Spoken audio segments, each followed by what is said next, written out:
okay.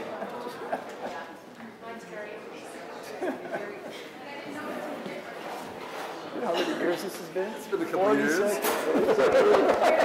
It's been a couple of years. That's a couple, yeah.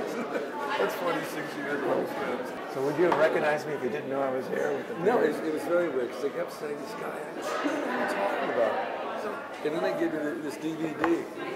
And the minute the first shot came, I said, ah! Yeah, right. No, I recognized you immediately. It was quite extraordinary after all that time. It wasn't even a hint of... I've seen you and Monty Python. You've seen me get older over the years, so it's not such a shock. Yeah, we're both still young. Now wait till I show you this. You ready? Yeah. You know something? Who's that guy? I know. Who's the other one? And who's this one? This is on the wall in my workroom at home. Oh, you have it. All right. It was so bizarre. It's like, come on, who are they talking about? Who are they talking about? And then, so did they say Brzezinski? Did they say Brzezinski? Yeah. Because I changed. Well, I know. This is I couldn't work out. And I'm actually terrible with names anyway. I always forget names. But the minute this face came on, I knew exactly who you were. Well, it was so funny. Look at that. Those weren't we nice and young? Yes, we were. And you were going to become a world famous chemist. According to this picture. According to this picture, right? No, it's really funny. And I had to go to England and you had to come to Canada. Do you remember Steve Geller and I went to your place in Panorama City. The three of us went to rent our tux because we were going to save money, we had our dates to go triple. And Steve was the designated driver. Right. And we went. Do you remember where we went that night with our dates? No. Okay. See, that's how bad my memory is. The Sunset Strip, after the senior prom, we went to Ciro's. And do you remember who we saw there? Was it Lenny Bruce? No, but you're getting close. No, it was Mort Saul. Mort Saul. Right on. Canadian. With little knowledge that I was going to come up here, and you were going to go all the way to England, and Steve was going to go to Italy. Yeah. Now, what has become of Steve? His name was floating around Pretty Poison Time. He was flirting with Orson Welles. That's right. And then Slaughterhouse-Five. That's right. And then what happened? And now he's teaching at Boston University in the script program. He started it. Really? And he lives in Rhode Island. Has he written any more films? Yes, he's actually written films, and he's directed one film. That I didn't know. Yeah. So he said to be sure to say hello to you. I know. I wish you could be here too. We'd have a triple reunion, see? That's really funny because I knew that night on the strip, and it was Mort Saul, you're absolutely right. But I didn't remember it was after the senior prom. That's right. I'm going to give you the whole package. Everything. Yeah. I keep nothing. How about this? For an announcement to the world. Gilliam elected student body president. And he didn't know a thing about even how to run a student body meeting. I didn't know anything. But you had fun, didn't you? I can't remember. I actually think it was actually quite embarrassing because I can't remember. Who were the two girls? There were two girls who were sort of... Judy Sater. Was it? They were sort of the kingmakers of the thing. I remember. Did they crown you king? Well, effectively, they came to me in the lunchroom, and they said, "We think you ought to be student body president." It was a complete and utter shock because I had no intention to become anything so you were political. handpicked. I was chosen by the queen makers or king makers, whichever they were, and then I got this. The election was a huge surprise because I was always living in my own world. I had no idea that anybody else noticed. Anything. So you didn't seek that position? Not at all. Not in any way. And then got in there and sitting in front of those meetings, not knowing a single thing. How you run. I didn't know how you run a meeting, anything like that. And did you learn? I don't know. I don't think I did. I think that's why. Well, now you run whole film crews. Yeah, but I run them badly as well. Oh, no, I told you do a good job. And you've made a few films. Because we get to play more. I mean, this was all people trying to be serious. These are people trying to be politicians. Right. And student politicians are probably worse than mill politicians. Do you know who one of the people that served on your council was? Dwight Chapin. He went on to the White House. That's right. And got arrested. And went to jail. Because he was in charge of their dirty tricks. Yeah. Chapin was, wasn't he? Actually, it was very funny because going on to college, eventually got into a thing called the Bengal Board, which I was the head cheerleader there as well. Was this Occidental? Occidental, yeah. And the Bengal Board was in charge of school spirit. Nobody knew what that meant. And so I got to be the Goebbels at Occidental. Propagandists? Propagandists. Because we were in charge, we decided, okay, we're in charge of the freshmen. And there was always, in university then there was hazing and all that nonsense went on. Man. And so there was the Greek bowl at Occidental is this Greek amphitheater, and we started staging these rallies because the students knew nothing, and we'd bring them in, and we created a whole series of traditions at Oxley that never existed before we created them, and huge torchlit processions to indoctrinate these kids in the ways of Occidental. Everything was a lie. It was the big lie, but it was really silly because we were doing it for a laugh. I see. And what happened within a year, within that year that we initiated these new traditions, people, the seniors, I think I was a junior then, were already beginning to believe in these false traditions. It was very easy. It was my first sort of experience in realizing how effective the big lie can be and how gullible people can. And we were doing it for a laugh, not for serious. Did you know then that you would ever join a comedy troupe and meet these guys and become part of Monty Python, become the animator, become a movie director? That wasn't your ambition in school, was it? What was I doing? You loved doing cartoons. Yeah, cartooning was always there. Architecture was a thing. For one summer, I went to work at Welton Beckett Architects, who were, one of the students, her dad worked there, so I got a summer job, and that put me off architecture. Anything that started involving the real world, I suppose, actually to deal with clients, and that backed off that. And then I went to New York without any idea of what I was going to do. And you met Harvey Kurtzman at Mad. It was because of Fang magazine. I was sending Fang magazine, when we were editing that in the senior years, was sending that to Harvey, who was doing Help magazine at the time. Oh, and he had moved, right, okay. Yeah, and I was sending my cartoons and all. We were doing those photo stories that we did with Art Mortimer and John Latimer. So he liked what he sent me a nice letter saying really nice work, blah, blah, blah. And so, having graduated, not knowing what I was going to do, working at a summer camp, I said, I'm coming to New York. And he wrote me a letter saying, don't bother, there's no jobs here, it's a tough town. And I got there, and literally, I went in to meet him at the Algonquin Hotel, which was very good. Yeah. I walked in the door, and the guy who was the assistant editor of Help was quitting, and they looked for somebody new, and I walked right into the job. And so 3 years I worked for Harvey in New York. It was just luck. This is for you. This is a copy of the book about growing up in the San Fernando Valley, my family. This is great. And that's my mom. Oh, fantastic. So this is I autographed it. Oh, fantastic. This is great. Wonderful. So this is for you to enjoy and read. You had a draft notice once you came to England? I served my country, Nick. Yes, I served too. I was in the National Guard at Fort Dix. I didn't know you were in the National Guard to get out of the draft. National Guard, that was in 63 in New York, 63, 64. The war's hotting up. I'm reading Escalation. Robert Halberstam when I'm in basic training. Halberstam used to write for the New York Times, wrote all the really smart stuff that was going on in Vietnam. I thought, this is what's really going on, getting more and more angry. Yeah. And then, I got an honorable discharge from the U.S. Army by behaving totally dishonorably. The Help magazine collapsed. And I said, okay, I had $1,000, I'm off to Europe. And so I was there for about 5 months, hitchhiking around and falling in love with Europe. And a former roommate was now living in Rhodes, on the Isle of Rhodes in Lindos. So, and I'd done this thing when the magazine failed, I still had all the letterhead and wrote to the U.S. Army saying that the magazine is sending me to Europe to manage things in Europe. So off I go, and I'm put into a control group, the control group was based in Germany somewhere. And so I end up down in Rhodes. And at that point, I then wrote back saying the magazine has now transferred me to the Isle of Rhodes, which is a million miles from everywhere. Transferred me to the Isle of Rhodes. You learned all this at Occidental, didn't you? You got your education there. We did get a good education. I then came back to the States. Did they believe you? Yeah, because I was a magazine editor. I see. And then so I ended up living in Harvey Kurtzman's attic for a while. Then came back to L.A. for a year and worked in advertising, because everything else had collapsed around me. Illustration was falling.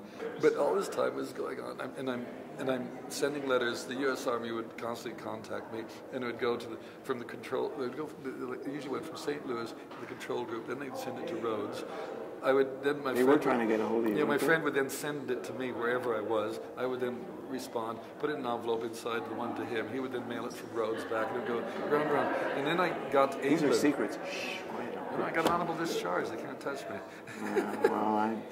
I just honorably left. That's what I did. Honorably.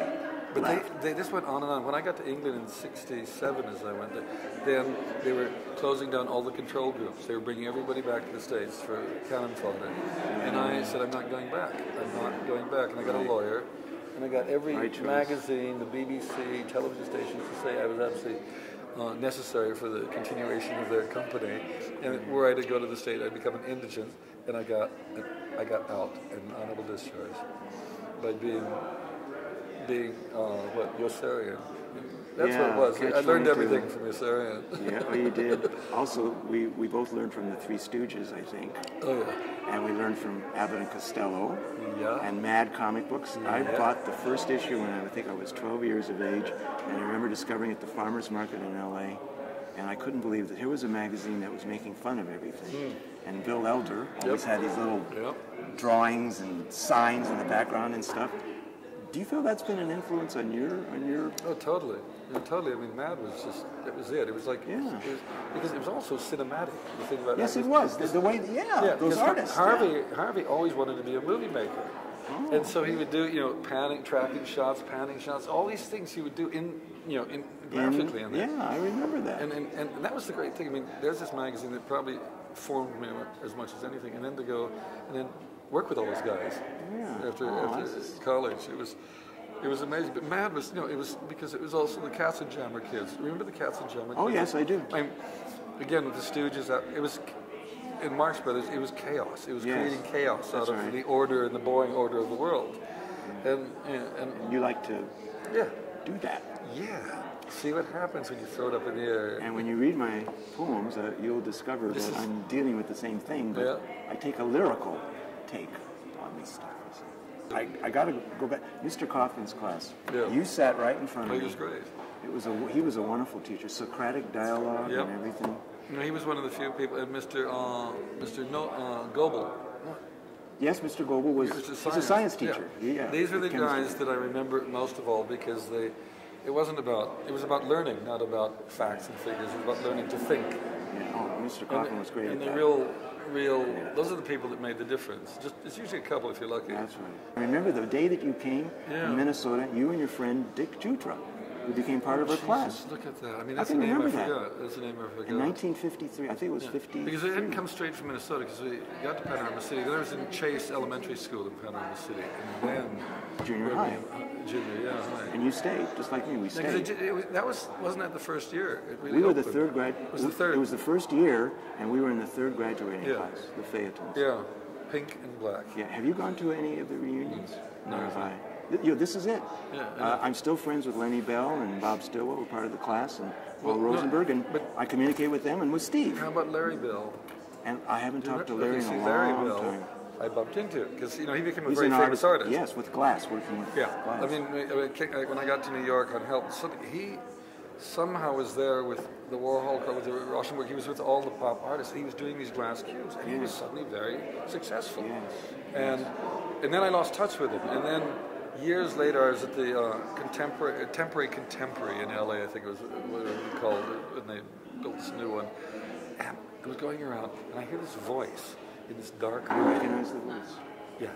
I don't know why. How could I recognize the voice after all this? The voice of our school mascot. Is it? And he built this game. I mean, Larry's always been a con man, and he built this beautiful game with a beautiful table and these beautiful chairs. It was an exquisite thing, and it was some silly board game he invented.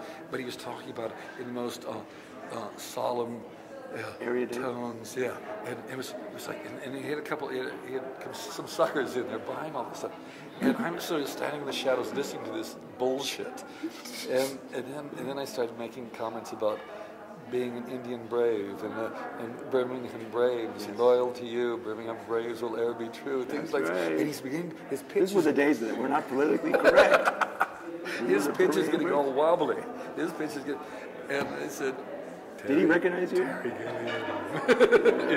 And then we stayed in touch for quite a while. We emailed quite a bit because he got involved with Frank Gehry doing big, sort of huge metallic stick figures. He actually does stick figures. So he actually became part of the architectural... part of Gary's... He's Canadian now. Frank Gehry's Canadian. Is he? Canadian architect, yeah. But he's a Los Angelino. Yeah. How's Thailand coming? It's only 2 days to go, 2.5 days, and I'm free. Good about it? Yeah, I think it's been really good. It's good place to come to make films? Yeah, what's weird about it is there's a bit of returning to a Minnesotan kind of world. It's very Minnesotan in a sense. Northern. Yeah. Whereas the people are very friendly, there's a sense of community. The fact it's the last standing bit of socialism in North America. This was the home of Medicare for North America. Tommy Douglas. London, it's had a hold of you for London 30 ended up some being years, right? the right sort of the beat of the drummer in London is about right. And you for have a me. family? Yeah. How many kids? 3 kids. How old's your oldest? Well, 2 of them are here. Oh, really? Yeah, they're both working on this film. My assistant is one of them. That's Oh! Amy. That's one of my children. I didn't know that. You didn't say that was your dad. No, she doesn't want to embarrass herself by tying into. You're proud of your dad, though, right? You're proud of your dad, right? Sure. Yeah. Pretty cool about the whole thing. Have you seen this inside the editing room? You've seen it? Grandma has it. That's me. Does she? Is that you? Yeah. Oh my god, Without that's her. amazing. Yeah. And that's Terry. You should go in the first editing room, the first editing storage room. It's just on the left. Yeah. I've seen it there. So that's all yours. So this is for... That's amazing. I can't believe that's you. So now Steve And the Geller. class predictions. What Steve did and I they worked say? on the class predictions. You were undecided.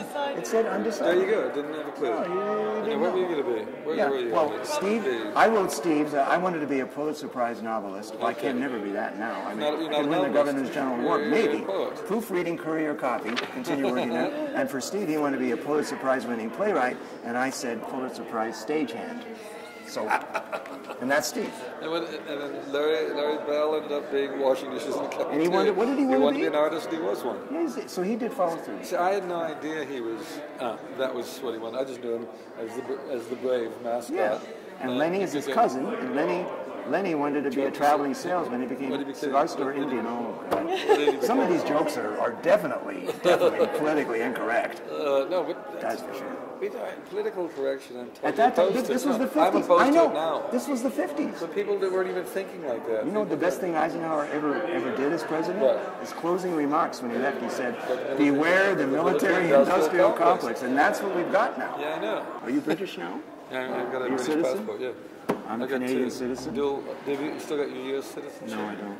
I can't get rid of mine. I've been trying to get rid of it for several years. Seriously. I still pay taxes in America. You don't. No, I don't. 37 years I paid taxes How there. come? Because I have to. As an American, you pay taxes wherever you live and work in the world. And that's why this thing of trying to get rid of my citizenship, it means that for 10 years I may have to pay tax on everything I own in the world. I've never made any money in America. I didn't make a penny, and I've been paying for the military might of that country for 37 years. I just became a Canadian citizen, and that was it. Yeah, well, that's trying to get out is Canada is vis-a-vis the United States, a peaceful No, I country. mean, I love it here. I mean, it's like, on this project, when we first got off the plane in Toronto, I felt I was still in Europe. It didn't feel like America. It was slower, people were friendly. I mean, the fact, what I love about Canada is the fact, in Toronto, how all the ethnic groups don't try to blend in to become homogenized. Yes. They're able to maintain their ethnicity without killing each other. And That's true. To me, seems the ideal way to live. For the world. It's a model for the world. Yeah. I just kind of worry about the Canadian anthem.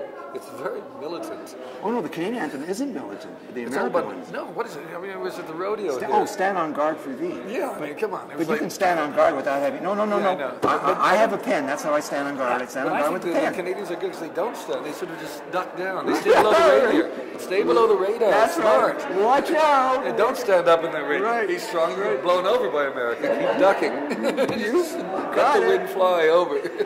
Oh, you've got it. In Nelson, B.C., they want to put up a War Resisters monument, and some Americans sent the nastiest possible letters about scumbag, cowardly draft dodgers. How can you put up a monument to these people? And the city council backed down, so they're not going to put up the War Resisters monument. So other people said, well, why are you being bullied into doing this? For tourism. It just... How many of there were you that came to Canada? There were over thousands. Yeah. Thousands. And most of us stayed. Like we stayed. No. It was. No, that was a terrible war, and we're doing it again. And all these guys are marching. Yeah, exactly. It could all deja vu. It could all. But it was what was interesting. I remember the one thing, the big sad. surprise when I got that stood by President Job was I was suddenly inundated by all this political stuff from the John Birch Society, the far right John Birch Society. Just because you were president? Yeah, no, it was quite interesting how they worked. You were a future leader. Yeah, that was the whole thing. And you got this stuff, and a snake in the form of the word communism, and wrapping the Statue of Liberty, pictures of black men dancing with white girls and things, and this had to be stamped out. And it was marijuana wasn't far behind. And they were evil exactly, pot. Oh yeah, I mean, well, pot was obviously, and it just led immediately to the hard stuff. One whiff, and you're injecting heroin in your eyeballs. Don't discover too much oil up here. Water. Water's what they're going to drain you for. They're going to take your water. That's what they want. California needs it. I just can't get over it. I'm sitting here with you 46 years after we were in Mr. Coffin's class.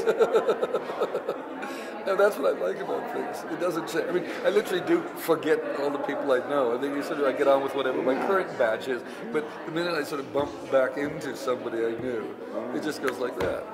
I'm telling you. I mean, so is it your ambition to continue to just make pictures until you keel over? Like this is you love it. Yeah, you love it. No, I hate it. I love writing poetry. I just keep doing it. But to me, it's more like I love it 51% and hate it 49%. It's a very close run thing. It's joyous a lot of the time, and it's just hateful a lot of it. I just. What's the hardest part about it for you?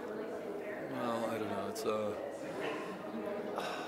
It's trying to not panic, because I panic about the lack of time all the time when we're shooting. We're done enough time to get done. We got to go, and then it sort of winds me up, and you kind of miss things. I live in a constant state of panic about having not sufficient time to get through the work we have to get through to get the thing on the screen. Because I always have ambitions. Grace is always there. You always finish. Yeah, we managed to do it because if you're lucky, you surround yourself with good people, and it's mountain climbing. You are surrounded by good people. This is how we all escape. But that's the dream. I always wanted to live with that pool. Come on, this is fantastic. Look at what do we got here? It's all for you in this package. Oh, look at the class. Yes, that's. But look at Steve. Wasn't he looking so presidential? Yes, he was. He was. Well, there he is. That's right. Can you find you? Where am I? Where? Oh, look at that. So fresh. Where are you hiding? I am right there. Yeah, there you go. So when's the last time you saw Steve? 40-some years ago. I didn't see him that much after. And you're both in the film business. Yeah, that's what I was surprised. And it was the first time I was aware was when Pretty Poison came out. I saw Steve he wrote the original book called She Let Him Continue. Was that what it was? And Lorenzo Semple wrote the screenplay. That's how it goes. Yeah. And that was a great picture. Then the next time was, The Slaughterhouse Five. Steve wrote this amazing screenplay. It's a great screenplay. And they keep trying to get me to do Sirens of Titan. Are you been thinking about that? Well, I actually met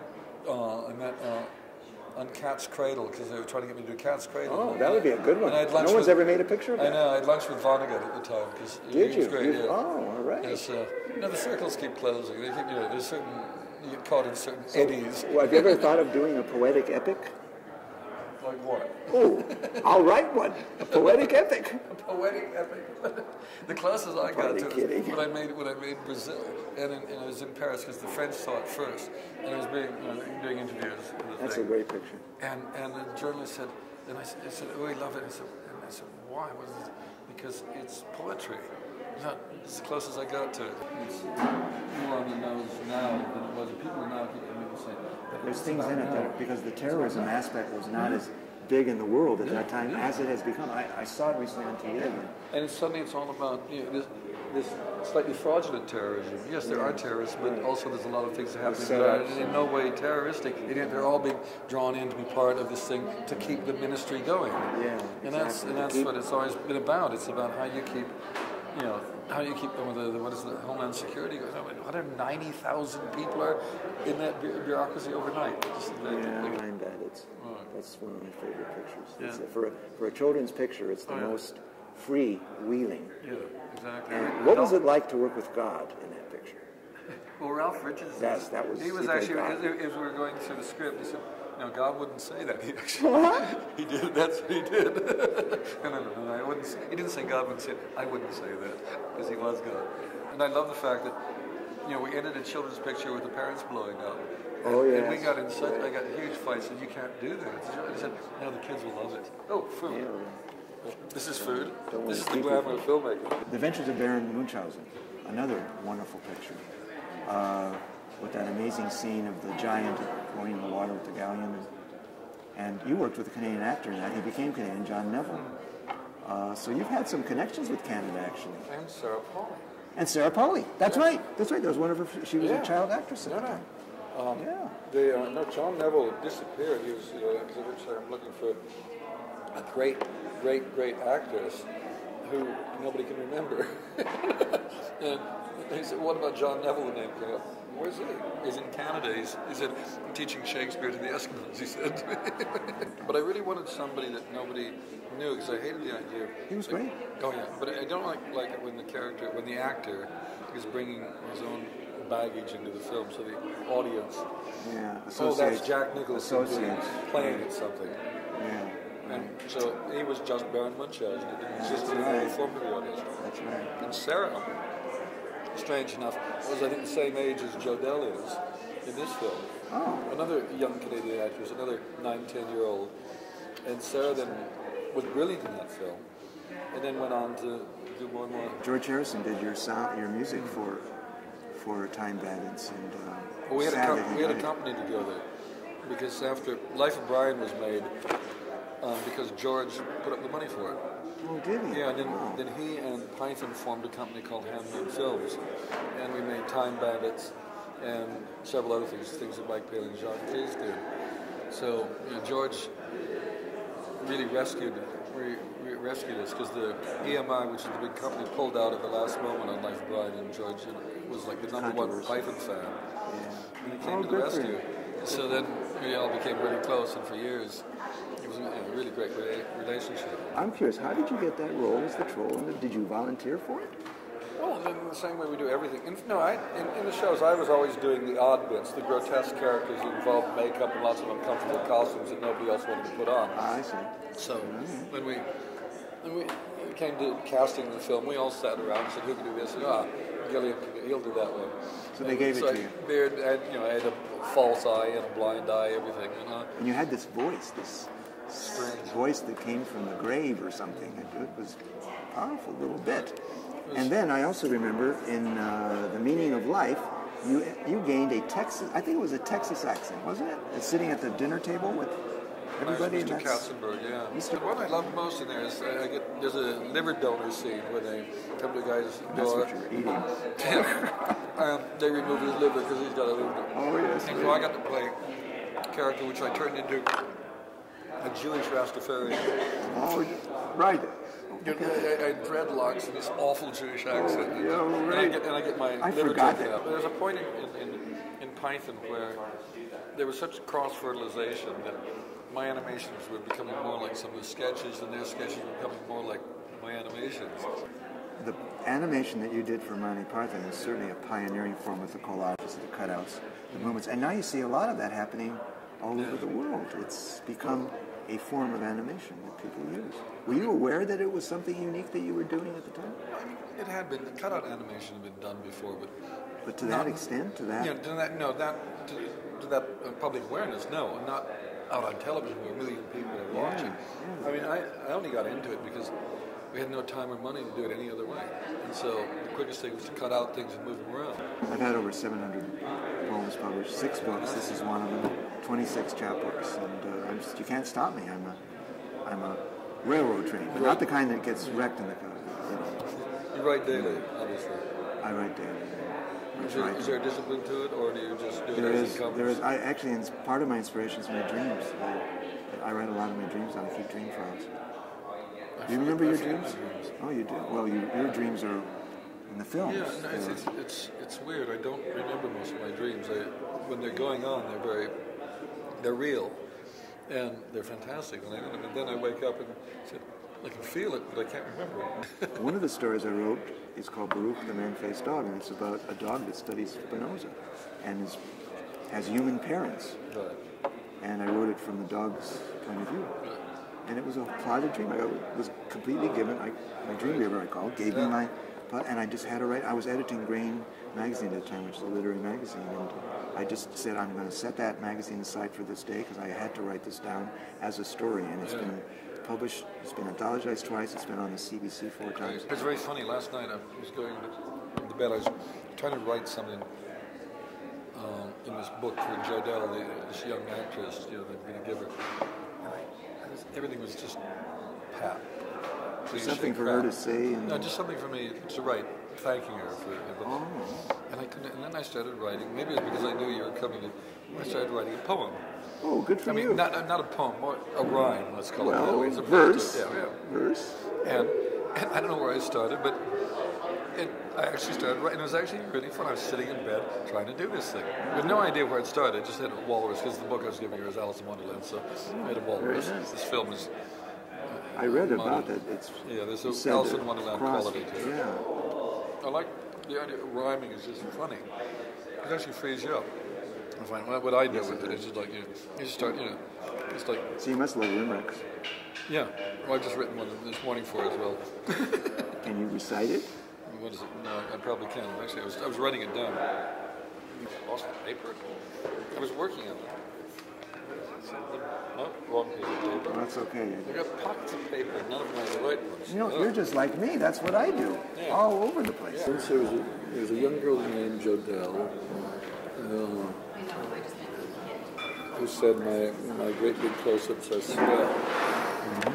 Each take she squeezed closer, more eyes, ears, and nose, sir, and the back of my tonsils as well. That's not easy to run, of course. Do you have a warehouse problem at your house? A warehouse problem? Yes, like storage. Yes, my wife says if I bring anything back from Canada, she'll kill me. She's gonna burn it. The place is just junk. I mean, she says it's junk. There's too much stuff. It must have been something about being born in 1940. Golden dragons, you see. Luck follows us around. It's really true. But I mean, there's certain days I say, I've had enough of it. It's time to check out. And this goes on for a long time. I mean, I don't know what else to do. I've seen enough. I've seen an awful lot of the world. Yes, you have. I'm getting tired. I'm getting worn out. Time to check out. Don't listen, Terry. Don't wear out. I never saw you in a half. That's when I missed it. The first film, that, long before I ever directed a film, I thought, he's got it. He's got the heart of it. His constant scenes with Marcello Mastroianni, who's basically playing the Fellini character. Yeah. So that was an influential film for you, for sure. Yeah, but it's so weird before directing to actually sense that this film was what really the truth of directing is. And the truth of directing is see that now. tap dancing down corridors with people opening doors, trying to get your attention. You just keep tap dancing through the whole thing. Something we're trying to do now. I'm sensing that in it's all yours. It's that's fantastic. How do you manage to keep everything? Because you're a journalist. That's because I have a warehouse. I've got all the issues of the Courier that I wrote for, and that just cartoons are part of that. That's fantastic. Larry Bell's cartoons are part of that, and there's a lot of satire in there. Actually, we were both into satire at a young age, thanks to. But those things. There was something about. Why was it? We just had a very interesting. Ironic, satirical attitude to things. And we are creating. We're still creating, which is really important. Well, I think when you stop creating, you die.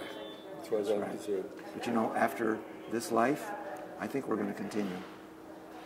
That's You're probably more optimistic than I am. I am very optimistic. I'm going into the darkness. No, you're not. I switched the light off. No. And Monty Python, they got to have Monty Python in heaven. I mean, they got to entertain the people.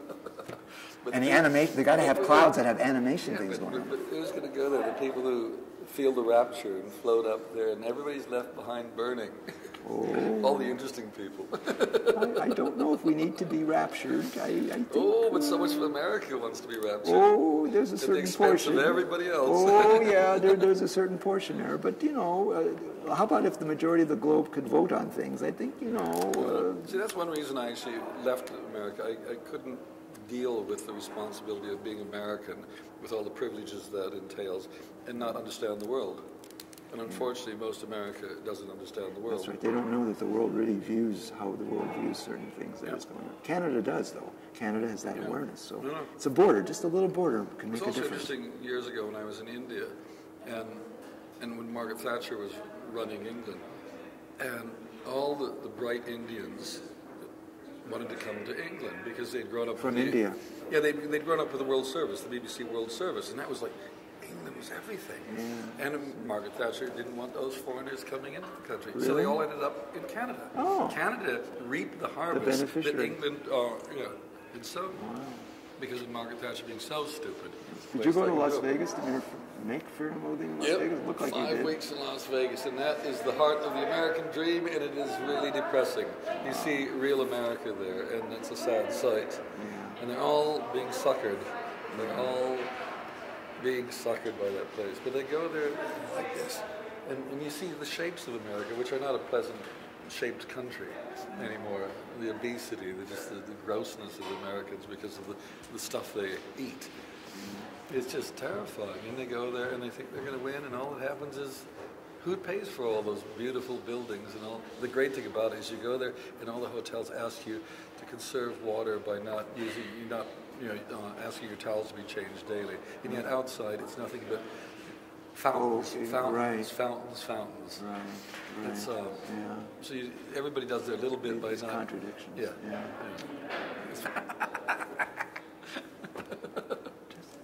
It's good. It's good when things like this come along. I was going to be happy if you could give 5 minutes of your time, and you've given a little bit more than 5 minutes, so this is really nice. It's like whole bits of my...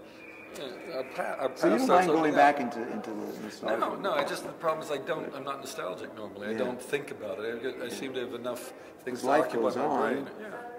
The best comedies in the 50s those are the things that lured me to England. Peter Sellers and Alec Guinness. Yep, that's why one of the main reasons I went there, because I thought the comedy was alive and well. Yeah. All that was left in the States was Bob and Ray. And yes, Ernie Kovacs had gone. He was dead. He died in an automobile accident. Yeah, it was sad. And Lenny Bruce was dead. Mort Saul had sold out, I think, by then. Yeah, I don't know what happened to Mort Saul. He sort of drifted away after Kennedy died. Maybe there was, I don't know. Yeah, kind of satire died with Kennedy.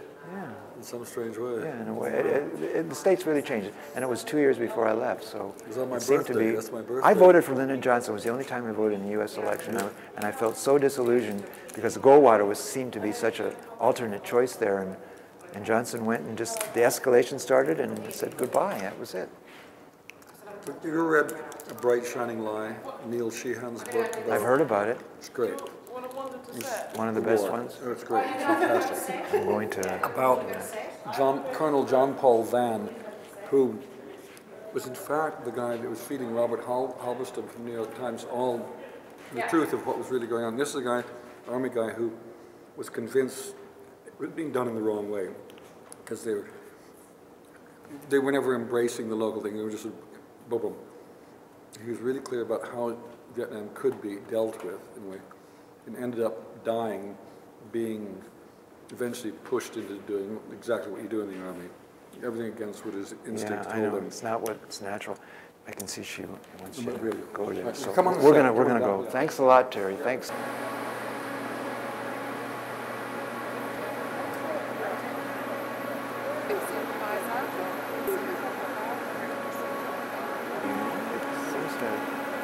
Is this the way you saw the world? No, I came in and I thought, those flames of water? It was supposed to be seaweed in this fantasy sequence with this little girl swimming underwater. She really does look like she's swimming. She really does. Wow. And you're going to add something? So none of that green will be back there. It'll be a whole world of seaweed like this. Now she's, these are the wider ones, you see that? So she's on, this wire rig she's hung up on. And this is 3 times normal speed, so she's going... Yeah. And little by little. She really does look like she's swimming. She really does. And by the time we put bubbles and everything else in it, you will think she's swimming. There we go. There she goes. And how do you get rid of the wire so that you don't see them? Paint them out. Paint them out? Frame by frame? Yeah. It's not difficult. Oh my God. There's so much work to be done. I mean, you have to almost be a general, don't you? Yeah, well, it's the closest, This is the at least you're not going around killing people. You're not going around killing people. That's the only difference. There's no other difference. Yeah. We're doing nothing to help the population explosion. That's right. We're not culling. That's right. The military people cull. Yeah. It's so good for them. And they don't call it that, do they? but it happens very fast. And when you see it at real speed, it goes, whoa, like that.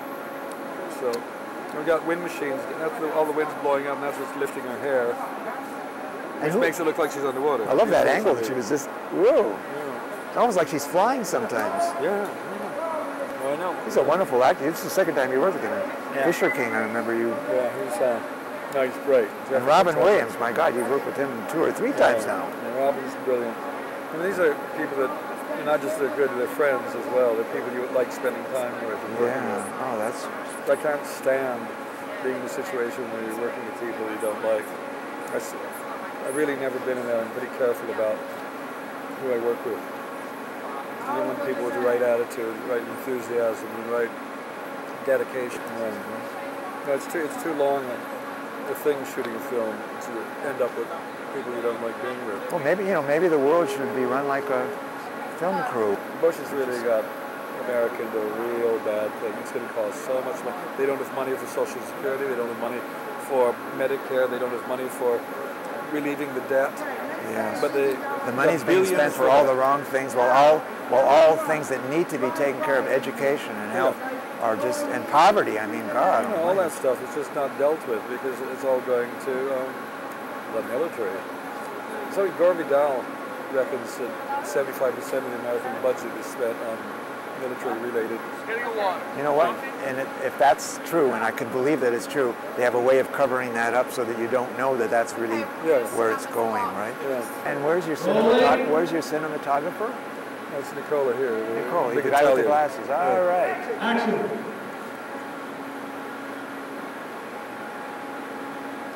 Not bad. What are you on, the 14? Yeah. He did Fear and Loathing with me, and then he was doing Don Quixote with me, and all part of it. Yeah, I heard Don Quixote was... Steve has recommended that I don't have a DVD player, but to get a hold of the DVD that was made about the making of that film, because that's more or less what's left of it, right? That's it, yeah. It's just, and Johnny Depp must be a great actor to work with. It's It's sad. What was the main thing that prevented that from being finished? The main actor is French actor Jean Rochefort, who's playing Quixote, 70 years old. He developed this terrible infection. Died or? No, but he can never get on a horse again. This is the guy who raised show-jumping horses. He's been on a horse every day of his life. And so the picture was coming along fine until how far? We only shot 5 days. Oh my God. Months and months, years of preparation, months of preparation. And when something like that happens, which is, an act of God or nature, what happens with that in terms of... The insurance company shells out about $12 million. They don't like doing that. Well, it's good for them. It was a German insurance company that it was the first time they'd ever gotten involved in film insurance. Oh. They got completely screwed. They said never again. The end result was a very wonderful documentary. We've been trying for the last 2 years, more than 2 years, to get the rights back from the French production company. And it's all tied up in What happens lawyers. if you get the rights back? You can try to continue with it, try it again? You definitely have an anarchist in your blood, don't you? And actually, we can blame Birmingham High School for part of it because Birmingham was not the typical high school in any shape or form. Remember, Reseda High School was one of these modern window, but Birmingham was all kind of like from the ground up. Yeah, but it was such a different mixture too. The first time I started meeting people involved in film too, because there were so many people. Their parents were, editors. Like Steve's dad worked as a music director for films. I'm a serious poet. I just wish the world was more, North America, more accepting poetry, because poetry is definitely an in thing in England, in Ireland. I heard Ireland is just loves their Japan, Iceland, Chile. Really? Oh yeah, they just love their poets. No, I mean, but not North America. No. No, it's you almost have to commit suicide, and that's an awful thing for a poet to do to become well known. But people don't read in America. They read a lot more in Canada. I was really impressed coming here, seeing bookstores all over the place. See, some of these cities that are in the northern part, they seem to be more enlightened, which I think has something to do with being northern. There's something about the further south you go in the States, the more unenlightened people just seem to be. You've got it in something to do with climate. Further down, then you get into Mexico, they start getting smarter. Yeah. So they're That's brightening right. up. That's right. Yeah. I think the north is, well, look at the cold winters. People have to read. You have to. You something. You can't just keep watching television. Yeah, You go that's crazy. right. Filmmaking is chess for me. Oh, That's what it is. God. Because there's all It's these... a campaign. Yeah, it's all. I mean, it is a bit like a campaign. You set out and you really, it's like getting your troops together, and then you head off, and it's like, it's a relentless thing. It never stops. I mean, the days. So are when long. all this wraps up here, you've still got an awful lot of work to do. Oh, then right? the editing goes on for ages. And is that in some ways a more enjoyable process, or like I know it's different. You're not working with people as such. It's not stressful because, you know, the limitations now. It's finite. Editing is. You got X number of pieces, and then can you put them in the right order? It's being a writer, being creative is always being open to the universe. And the things that come in, which you can't explain, sometimes are the best things, because you need to do something with them. Yeah, that's the trick is, I don't know, I guess I think because we were all lucky, we were well educated, we had broad education. Yeah. And so you can see things from a reasonably intelligent point of view. And things don't change that much. The names change. But the problems recur. But it is a pendulum, and if it is a pendulum, I know it's the closest thing. It goes, and suddenly things are going really good, getting more liberal, more free, more people are thinking. And then it starts to swing. You go back. And that may be the way it's always been and always will be. Because yeah, that's a good point, yeah. And there's those moments in the middle when the pendulum is right in the middle, which, it's great. And now, it's going the wrong way again. We were lucky. I think right we were now part of it's those good. Probably swinging the wrong way, but it's going to change. It's going to change because people can only take so much of something that's wrong. It depends on patience. If you're patient enough, it'll swing back. Part of the reason I left America because I was ready to start throwing bombs. I didn't want to battle the U.S. government. Well, I was getting like I said, but I'm a better cartoonist than a bomb thrower. That's really what I said. No, I mean, I was the old cartoon with the little. Paul Krasner had a thing, The Realist, and there was the Outsiders newsletter, which I was doing political cartoons for. Oh, really? Oh, yeah, I got very political, because I ended up graduating from Occidental as a political science major. So. I thought you would have gone into business. Business. What made me think that you had gone into business? No, I started there as a physics major, lasted about a couple of months and decided no. Then I was an art major, and then I couldn't stand the art history professor, so I pulled out of that one and ended up as a political science major. And you enjoyed that? Yeah, because it had the fewest number of required courses, and anything. Theater could be one of the electives for political science, and Oriental philosophy was an elective that I was allowed to do. And so I got a really broad liberal education that I sort of invented. Yeah. And I came up to Canada with my friend Kent. Neither of us had jobs waiting for us. We had to find jobs. We both got jobs at Simon Fraser University. You went right straight into teaching? Straight into being a teaching assistant. And ceased wanting to get a master's degree. I became a poet instead. Better. What's a master's degree do for you? Precisely. And it's true. You learn on the job. You learn what you're doing. Yeah. I've learned so much. I'm still learning about poetry. I don't think I know it all. I'm still learning. Are they waiting for you for something? No, they're wiring her up. You're going to see her swim in a minute. Oh, we're going to see her swim. She's very cooperative. Oh, yeah, she enjoys it. It's good fun. If you're a kid, you get to do all that. Wine shot coming up, what we shot, and then I'd like to get her out of that harness and get her the side pick harness and do the falling into the rabbit hole. Remember, we need that. What if we were to get her at Dell's house? We got everything here for it. Well, the part that always gets me is when somebody's president of the United States and his advisors allow him to say what he says, to think what he thinks, to believe what he believes, and that a certain large percent of American people accept that. Half the American people seem to do. Pardon? I mean, I think it's the most brainwashed country on the planet almost.